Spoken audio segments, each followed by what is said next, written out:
Hi, I'm Colleen Pearl, the Cool Crone, and welcome back to my channel. Today's video is all about the astrology that takes place between the new moon and the full moon lunations in September. That would be astrology from September 7th up to September 20th, which is the full moon. I'm also very excited to announce an October giveaway of a full-length free tarot card reading to one of you subscribers. To enter the contest, all you have to do is comment down below with October. You can do this on any of my astrology videos up until October 1st, because on October 1st, I'm going to go through the comments and pick the winner. Then I'll contact you and we'll have our reading. So in the meantime, let's get on with the astrology. So we're going to be talking about the astrology from September 6th or 7th, actually the new moon dates, wherever you are on the planet, up until the full moon date, which is September 20th.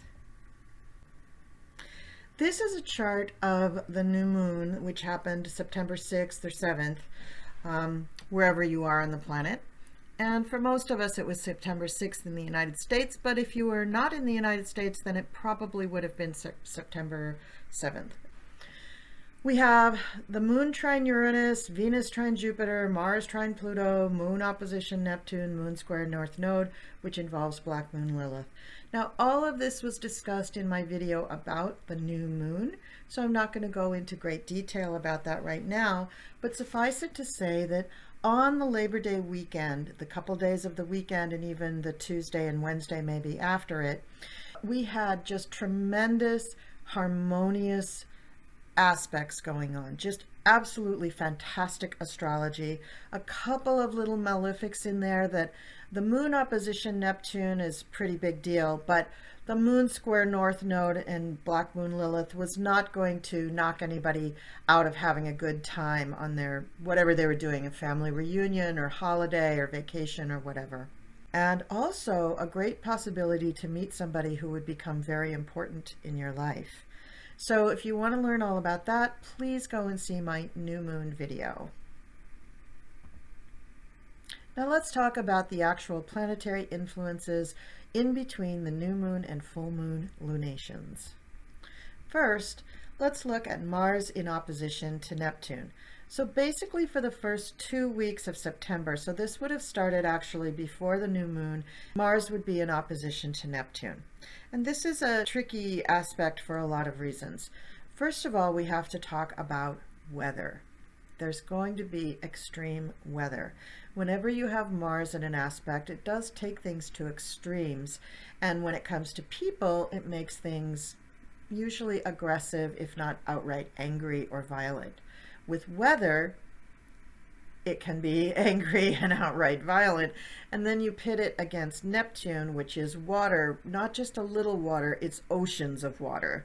So we're definitely going to continue to see a lot of very extreme weather events involving lots and lots of water. And I think we've already seen that around the world and in the United States. So that's going to continue for sure. Another way that Mars opposition Neptune will manifest is in the general confusion that abounds. Now, Neptune has been in Pisces and it has been obfuscating the facts in our lives for years. So no wonder that all the news and information about COVID is not just controversial, but a lot of it is just plain wrong. And some people can figure it out and some people cannot.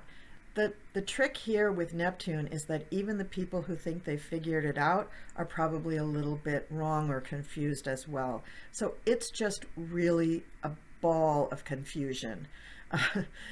So you have to be careful these first 2 weeks in September about being confused with things and not trusting people, not trusting offers that seem too good to be true, to do your own research, but more importantly, not to give away or promise things to people that you won't be able to deliver because what they're asking for is just impossible.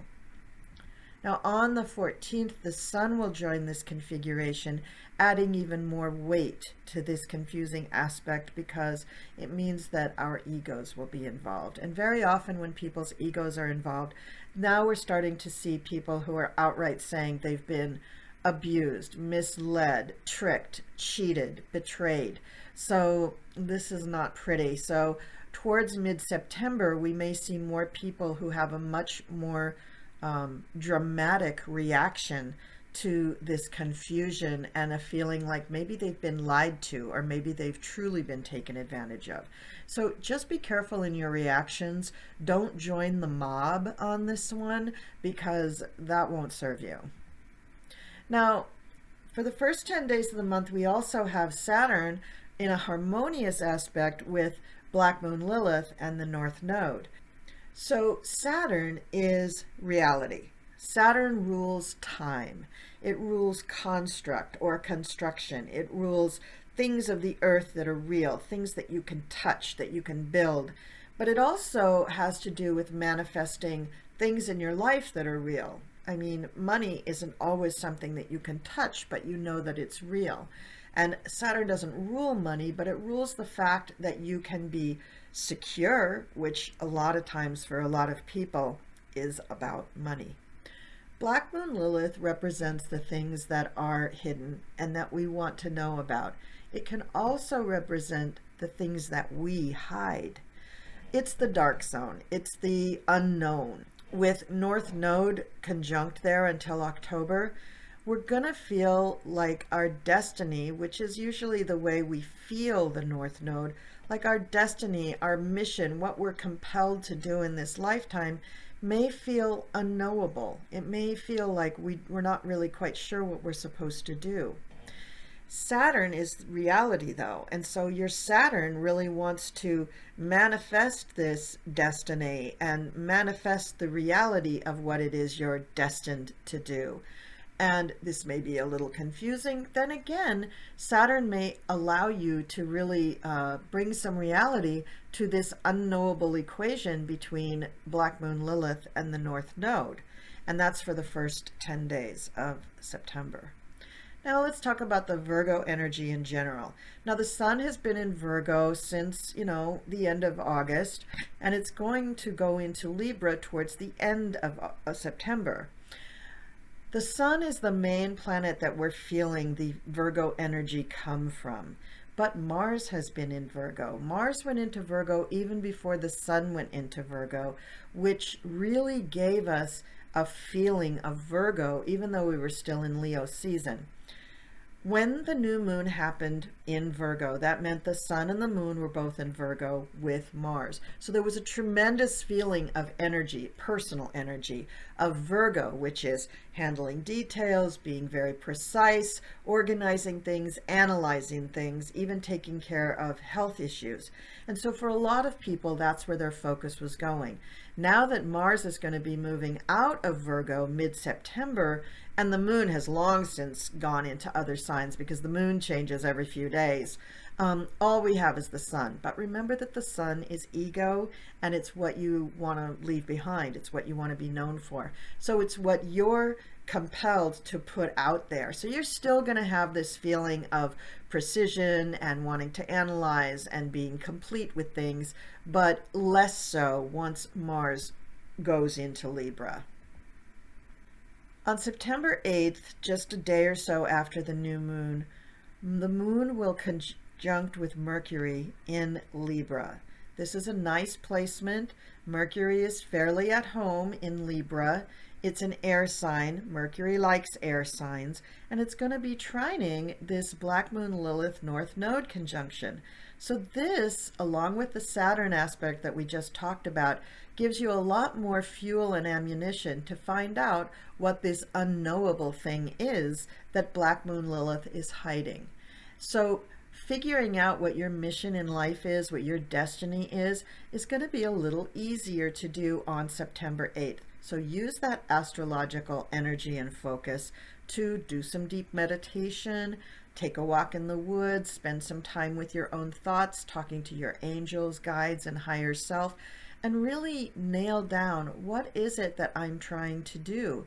Because with Jupiter coming up and the Saturn that's there for those first 10 days, remember it's only September 8th at this point, so you've got Saturn for a few more days to bring this into reality, to really manifest things. And it may just be manifesting your own mission statement. It may not be that you actually bring something into being, but at least you're making decisions about it, because remember, Black Moon Lilith is hiding this stuff.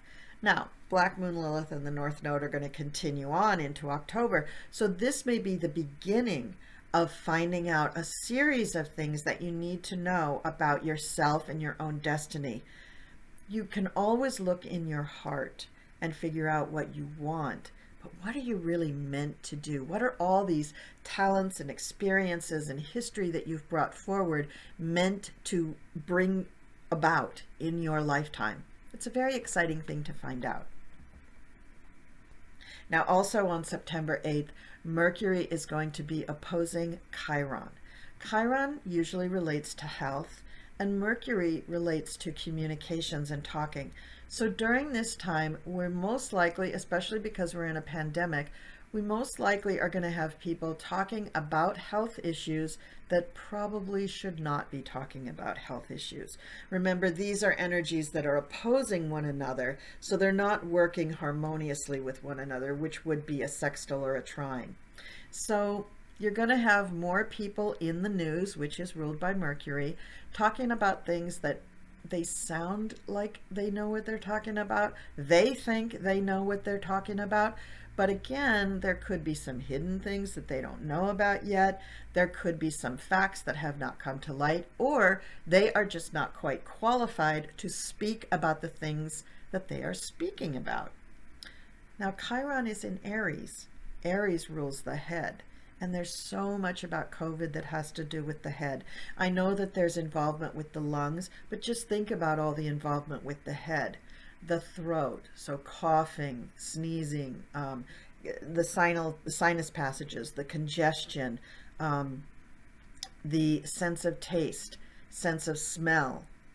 I don't think there's anything with your hearing, but just your head being generally congested. Headaches, I know, are some people's symptoms when it comes to COVID. So people in the news talking about things that they shouldn't be talking about.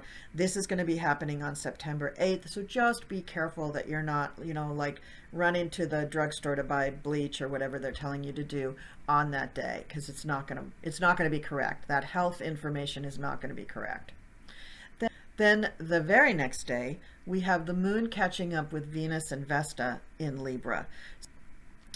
Venus is love and beauty. It's also about money. It's about attraction. It's about what we like, what we think is aesthetically pleasing in people and in things.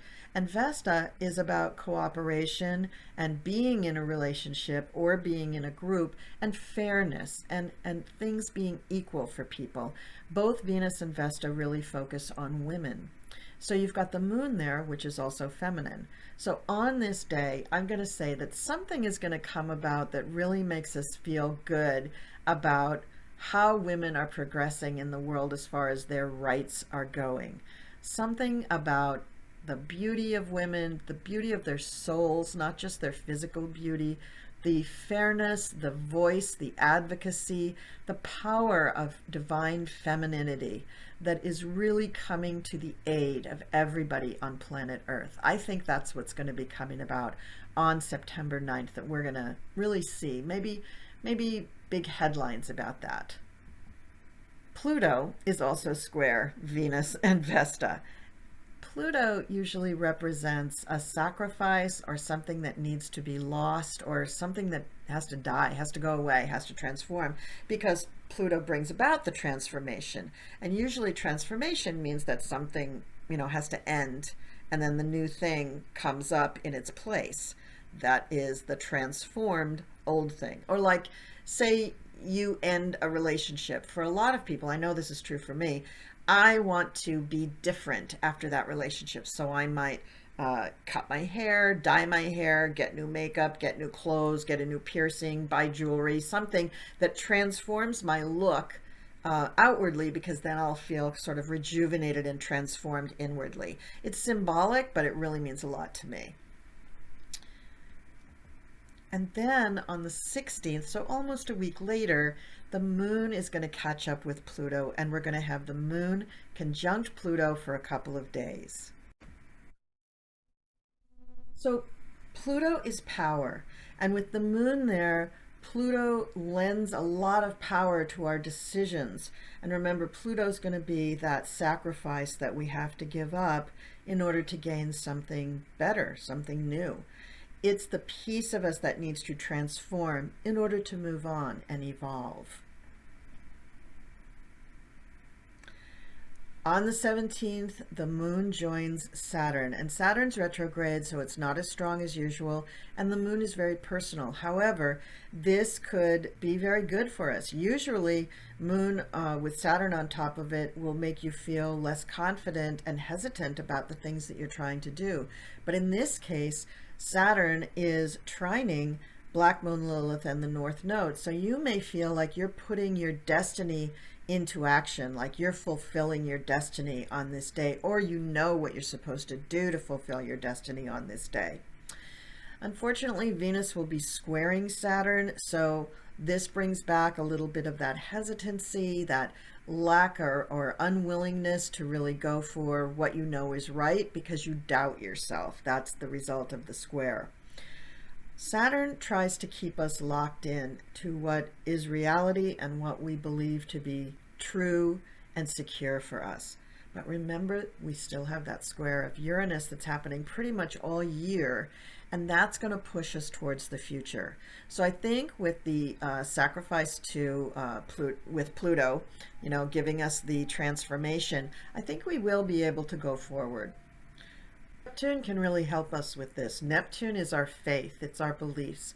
So if we take the higher road and if we stick with our spiritual values, our higher values, then we can find the way towards our goal.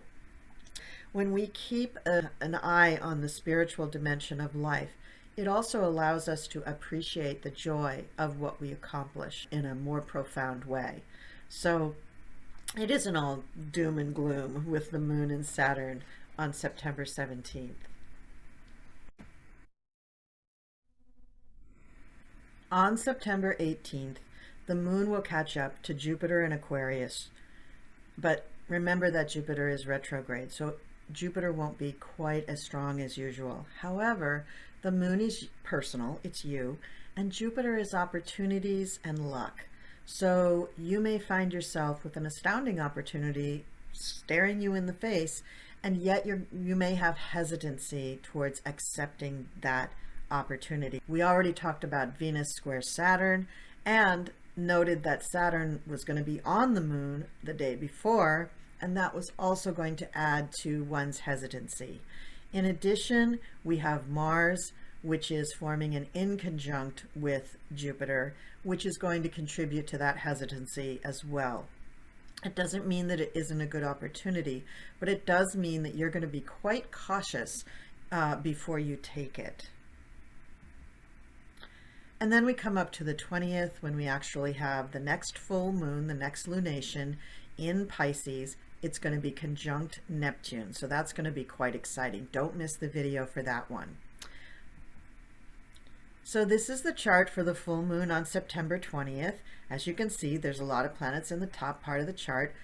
I'll be talking about all those planetary energies in my video about the new moon.